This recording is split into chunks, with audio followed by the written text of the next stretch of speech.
Эс аудио үзүүлж байна. Хэрв та бэлэн бол чихвчээ зү.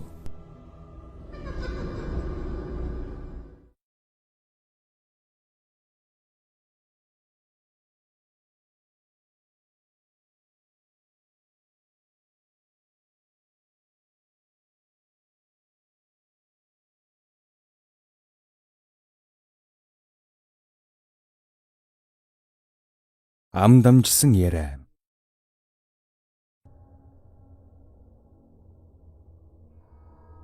(2017 оны 9-р сарын сүүлээр би Сербийн хилээс Унгар улсын хил рүү хулгайгаар гарах гээд явж байлаа.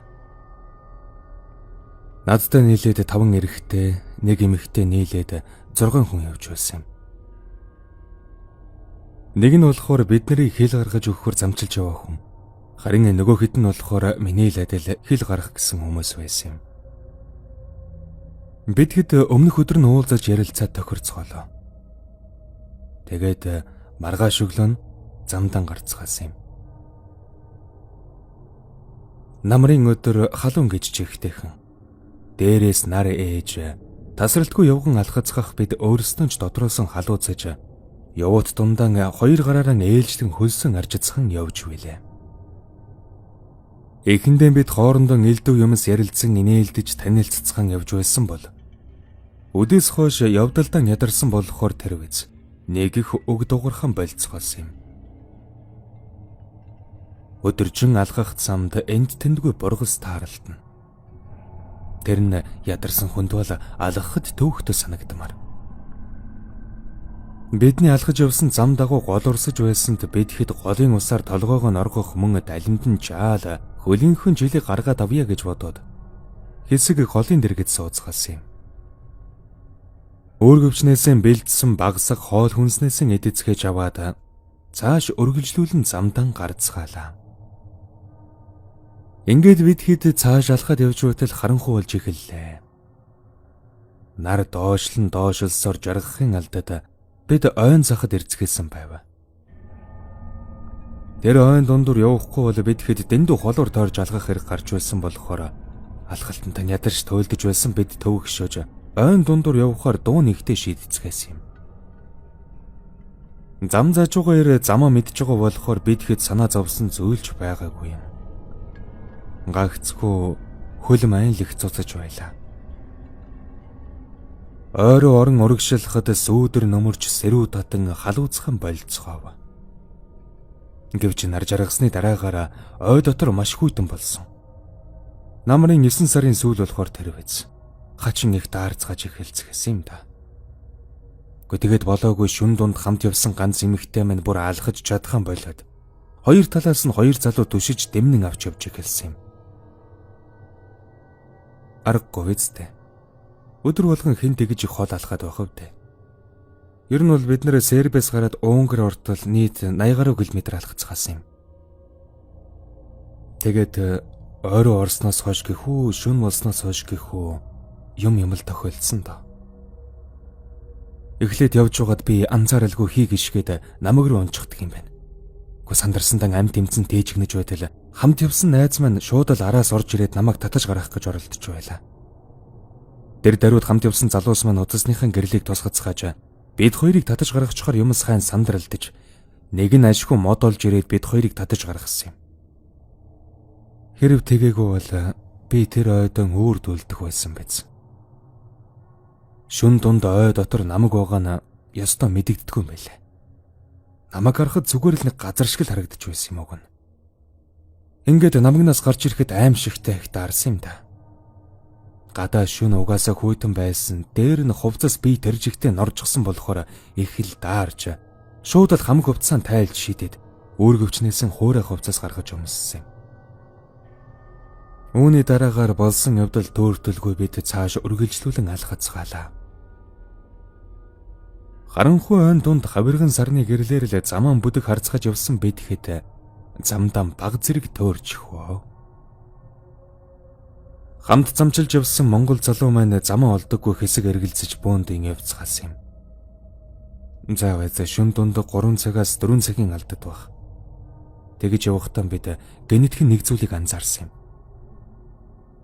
биднийг яг явах бүрийд араас нэг цагаан юм дагаад байлаа.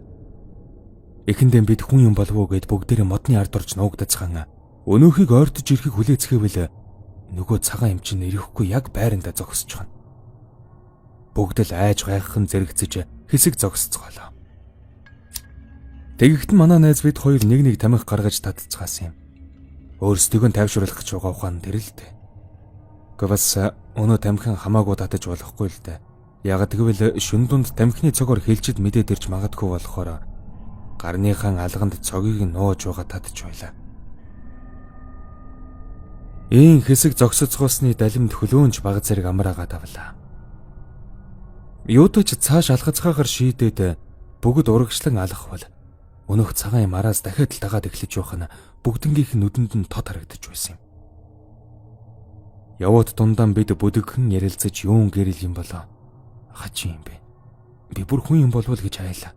Хилчид байсан бол баларахгүй юу? Хазар хилчид лав биш юм шиг байна. Гэх зэрэгээр ярилцсан явж байв. Цаг гаруй явсны эцэст өнөөх араас дагаж байгаа цагаан юмдаа бүр дасаж тоохон болцгоосон юм. Ингээд харанхуй дунд бүдчин явсаар ойн захад ирцгээж ойгоос гарах үед урд талд баахан хаавснууд мөн зам зэрэг харагдаж байлаа. Бид ч чухам баярлцгааж ингээд л ороод ирлээ гэж инээлдэн байсан юм. Гэхдээ тэгсэн нэг төмөр торон хашааны дэргэд хоёр машин хурц гэрэл тусгасаар орж ирээд зогсчихдаг юм байна. Бид бүгд л өнөөх хоёр машиныг хилчтийн машин байх гэж бодоод явахыг хүлээж хэсэг сууцгаав. Тэгсэн өнөөх хоёр машин явах шинж бүр алгаа.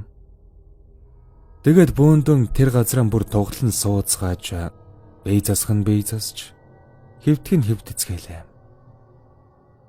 Хамт явсан хэдэмээ нэг нь өөргөвчнтэй авч явж байсан Монгол шимийн арх гаргаж ирээд бөөндөн өнөөхөн ууцгааж мөн баг сагийн мэдцгээж сонин сайхан ярилцсараа нэг мэтгэд дуг хийцгээж гэж. Ингээд нар мандсны хойно бид сэрцгээс юм. Тэгсэн юу болсон гэж санана. Өнөөх хэдхэн цагийн өмнө нүдний өмнө тодхон харагдаад байсан байшингууд болон цам энтер юу ч хүү алга болчихсон. Бид нэр хов хоосон газар ирээд хэвтчихсэн байсан. Үүнийг анзаарсан даруйда бид бүгд л мэл гайхаж ёстол цэл хөхөрцгөөсөн дөө. Харин өнөөх төмөр туран хашааны дэргэд ирж зогссон хоёр машин бол байж байсан юм. Тэр нь ч үнэхээр өнгөрийн хилчтийн эргүүл хийдэг машин байсан байна лээ.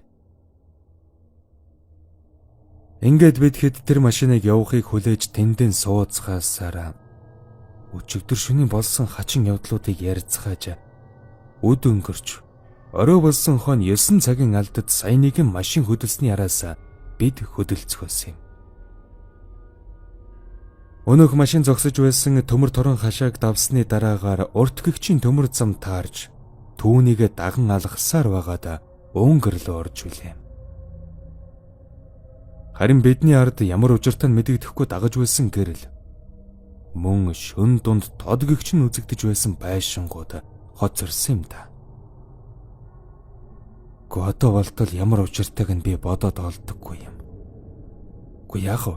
Бидний дундаас ганц нэг л тэр байшингуудыг харсан бол хий юм харжээ гэд ойлгосон. Гэвч 6-гийн сургуулаа нэг зэрэг нэг ижил байшингуудыг харсан атал өглөн сэрэхэд ормөргүй алга болчихсон юм да. Яг л эртний сүйтгэгдсэн сүнстэй тосгон шиг.